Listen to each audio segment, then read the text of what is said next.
Nu numai că noul coronavirus se răspândește peste tot în lume, dar clima se încălzește de la an la an și are efecte drastice asupra mediului înconjurător. Unii experți cred că schimbările climatice nu vor avea efect doar asupra noastră și a animalelor care pot supraviețui doar în anumite medii climatice, dar și asupra agenților patogeni microscopici care zboară prin lume și îmbolnăvesc oamenii. Toate aceste lucruri reprezintă ceva de care ar trebui să ne temem sau este vorba de clasica dezinformare pe care oamenii o răspândesc în mediul online și nu numai? Astăzi vom vorbi despre cum afectează schimbările climatice noile virusuri. Haideți să începem cu animalele. Schimbarea temperaturii planetei noastre schimbă ciclul vieții multor animale. Urșii hibernează pentru perioade de timp mai scurte, iar păsările migrează mai târziu sau deloc. În Grecia am văzut o plajă acoperită cu pânză de păianjen din cauza faptului că temperatura ridicată a permis înmulțirea mai multor țânțari, motiv pentru care păianjenii au creat mai multe pânze pentru a vâna sursa de hrană mai mare. Această schimbare sau creștere a activității soarelui va duce cu siguranță la contactul dintre mai multe specii, ceea ce poate duce de asemenea la transferul virusurilor între animale, ceea ce va produce o mutație a acestora. Atât COVID-19 cât și gripa asiatică, precum și multe alte boli provin de la animale, deci o alterare a modului de viață a viețuitoarelor purtătoare de virusuri poate declanșa o altă mutație genetică, iar un virus va putea trece de la animal la om. De asemenea, ceva ce am menționat la începutul acestui videoclip, țânțarii. Pe măsură ce lumea noastră se încălzește din ce în ce mai mult, condițiile de reproducere a anumitor insecte zburătoare precum țânțarii vor deveni din ce în ce mai bune și constante. Insectele dăunătoare pe care eram obișnuiți să le vedem doar în timpul verii vor putea apărea pe tot parcursul anului. Și cum țânțarii sunt unele dintre principalele insecte ce transmit afecțiuni grave precum febra dengue sau malaria, ar trebui să fim îngrijorați despre cum va arăta lumea dacă contactul cu aceste virusuri va deveni din ce în ce mai frecvent. De fapt, odată cu tăierile masive ce au loc zilnic în pădurea amazoniană din Brazilia, au fost raportate din ce în ce mai multe cazuri de malarie în zonele înconjurătoare. Pentru fiecare 10% din pădurea amazoniană ce a fost tăiată s-au înregistrat cu aproximativ 4% mai multe cazuri de malarie, pentru că toate insectele purtătoare care erau blocate în pădurea densă, plină cu animale pe care nu le-am mai întâlnit niciodată, trăiesc acum în apropierea oamenilor, iar sistemul nostru imunitar s-ar putea să nu fie capabil să lupte cu virusurile ce ies de acolo și încearcă să ne omoare. Defrișarea pădurilor este un alt element al schimbărilor climatice care poate da naștere altor afecțiuni cu care corpul nostru va trebui să lupte. Continuăm să ajungem din ce în ce mai departe în sălbăticie pentru a găsi alte locuri unde să locuim, defrișând copacii pentru a construi case sau pentru uz personal, dar am putea găsi ceva în aceste păduri sau jungle care nu trebuia găsit niciodată. Există o șansă reală ca noi tulpini de virusuri mortale să se ascundă în acea parte a lumii care așteaptă să sufere o mutație genetică și să treacă de la o specie la alta, și prin ceva ce considerăm că a fi un progres al omenirii putem elibera accidental o nouă boală mortală în lume cu care nu ne-am mai confruntat în trecut. Aceasta este și principala temere cu privire la topirea calotelor glaciare. Am făcut și noi un videoclip despre virusurile antice descoperite în gheața din munții Tibetului, o să vă las un link în descriere.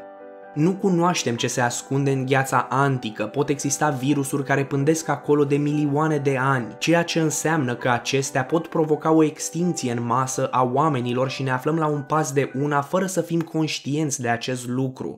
De asemenea, daunele provocate ecosistemelor exercită stres foarte mare pentru diverse specii de animale și, după cum bine știm cu toții, atât în cazul oamenilor cât și al animalelor, stresul slăbește sistemul imunitar, ceea ce crește riscul de a contracta diversi agenți patogeni, dându-le șansa să se dezvolte și să devină mai puternice în corpul acestor animale cu sistemul imunitar slăbit.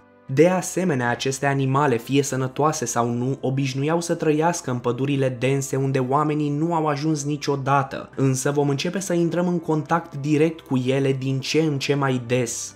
Pus în perspectivă, în trecut, un virus ce putea fi mortal oamenilor și animalelor nu făcea trecerea de la o specie la alta din cauza faptului că animalele infectate retrase în pădurile virgine mureau înainte să intre în contact cu oamenii. Însă pentru că acum suntem peste tot și distrugem locurile izolate, un virus mortal poate suferi mutații genetice și să treacă foarte ușor la oameni înainte ca cineva să îl poată opri. Altul lucru despre care ar trebui să fim conștienți este ceva despre care s-a vorbit în ultima vreme, în special înainte de pandemia provocată de COVID-19, și anume creșterea cantității dioxidului de carbon din atmosferă din cauza schimbărilor climatice provocate de poluare. Unele ecosisteme sunt foarte fragile. Schimbarea pH-ului apei oceanice cu doar câteva procente poate duce la decesul a milioane de pești și alte animale marine. Putem spera că situația poate fi gestionată înainte să provoace alte catastrofe naturale, dar s-ar putea întâmpla la o scară prea mare pentru ca dezastrul să poată fi oprit sau izolat. Dacă acest scenariu va deveni realitate, atunci peștii putreziți se vor găsi pe toate plajele din lume și în mijlocul oceanului, locuri care se vor transforma în terenul de reproducție al bacteriilor și prin urmare al noilor boli. Vor fi construite noi sectoare ale guvernelor cu scopul de a gestiona situația creată. Dacă credeai că o mulțime de boli pot fi produse de organismele vii, atunci imaginează-ți ce agenți patogeni vor lua naștere în carnea putrezită care va sta la soare zile la rând. De asemenea, un climat mai cald favorizează reproducerea virusurilor și găsirea noilor gazde. După ce epidemia de Ebola din Africa de Vest a sfârșit în 2016, un grup de cercetători au început să analizeze cum schimbările climatice pot influența răspândirea acestui virus și s-a estimat că ar trebui să vedem o creștere a cazurilor de Ebola în următorul deceniu. Nu este bine să ne panicăm, dar totodată nu este ceva greșit dacă vom fi mai precauți și vom evita ieșirile inutile, cel puțin în această perioadă. De asemenea, trebuie să ne dăm mai multă atenție propriei planete înainte să fie prea târziu. Care este ultimul verdict în ceea ce privește mutațiile provocate noilor virusuri de către schimbările climatice? Ei bine, la prima vedere pare a fi ceva foarte rău de care trebuie să ne ocupăm. Ar trebui să oprim poluarea și defrișările masive, să găsim noi alternative care să ne oprească din distrugerea propriei planete, spun cei ce cumpără produse în pungi de plastic și au cele mai rele stiluri de viață pentru mediul înconjurător, sau liderii ce au construit cele mai poluante industrii văzute de omenire. Până la urmă, cine știe ce ne rezervă viitorul? Cu toate acestea, oamenii de știință cred că schimbările climatice ne vor afecta din ce în ce mai mult și va consta în mai mult decât simpla schimbare de temperatură. Planeta ar putea să arunce agenți patogeni în fața noastră de care masca chirurgicală nu ne poate apăra. Poate ar trebui să nu mai poluăm atât de mult planeta sau poate va trebui să ne înarmăm cu toții și să trăim într-un viitor precum scenariul filmului Mad Max.